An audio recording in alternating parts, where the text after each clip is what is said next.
before this week's episode, we all knew that Morgan Edge wasn't a good dude. But dang, Mo, poisoning kids to get back at a business rival, that's lower than low. Kids all over National City have fallen ill with lead poisoning, and Edge wastes no time in appearing live on television to blame Lena Luthor and the anti-doxamite lead bomb she created. In private, Edge accuses Lena of wanting to be a hero so badly that she didn't care who she hurt. Lena immediately makes plans to step down from Catco and L Corp to avoid the appearance of bias, cover-up, or financial gain. Kara thinks this makes Lena look guilty, but James agrees that it's the right call. This sentiment is reinforced when a distraught father storms the newsroom, making me wonder what kind of shoddy security Catco has. I mean, the 8-person newsroom I worked in several years ago had systems in place to keep randos from wandering in, and it was a tiny paper with only one computer that connected to the internet. Did I mention it was several years ago anyway? If that security outflanks Catco's, that's a problem. At James' suggestion, Lena holds a press conference to get in front of the story. While she's speaking, Kara hears the sound of a gun cocking, but she isn't able to locate the shooter until it's too late. A woman with a sick child fires on the platform, and James takes a bullet in the shoulder while pushing Lena out of the way. To see if the bomb really could be the culprit, Wynn recreates a test that previously showed that 99.96% of the lead molecules from the bomb bonded to doxamite genes, leaving only 0.04% as the margin of error. But when he and Kara redo the test, only 89.79% bonded, creating a 10% chance that the bomb is the cause. Meanwhile, Samantha invites Lena to stay with her, despite Lena's concern that she's endangering her and Ruby. When Kara swings by later to report the test results, Lena is drunk and full of self-loathing.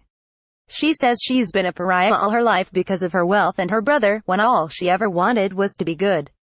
The lead bomb was the one good thing she accomplished, and now she's the monster who poisons children. When Kara tries to argue that there's still a chance it wasn't her fault, Lena says she loves Kara's propensity for finding the good in people, but stop believing me, okay? I am not worth it. Oh, Lena. She also tells Kara that she's terrible at hiding things from her, which is incredibly funny. Once Lena passes out, Kara and Samantha continue their research while getting to know each other. For example, they're both adopted, and they're both plagued with bad dreams. What a wild coincidence, and not at all something that will have major implications in the future. As they search for commonalities among the victims, Samantha somehow accesses the family's bank records. How that sure isn't illegal. They discover that several of the families were at the same Oktoberfest, and when they arrive at the venue, the public pool becomes a likely culprit.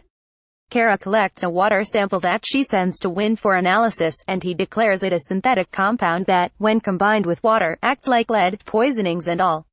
The supply closet's full of buckets and buckets of the stuff, all courtesy of Acre Chemical.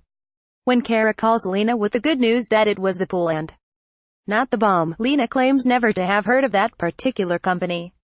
It's a lie, of course, and Lena confronts Edge in his office about his ownership of Acre, which did the actual poisoning. Edge mocks her idea of a she said fight in the media, but that's not what Lena has in mind. She pulls a gun and says she agrees with the woman who shot at her that morning. The person who made those children sick deserves to, without the benefit of a trial or jury. Edge tells her she isn't thinking clearly, but she corrects him. She's thinking like a Luthor. Then one of Edge's henchmen conks her the head, and she comes to in the back of a pilotless cargo plane full of Acre chemical barrels. Edge and one of his henchmen are controlling the plane from the ground, directing it to a reservoir to contaminate all the water. They jam Lena's attempted distress signal, but the Deo intercepts enough for Supergirl to zoom to the rescue. When the plane's cargo doors open to dump its payload, Lena is able to keep the barrels from tumbling out, but she won't be able to fight gravity for long.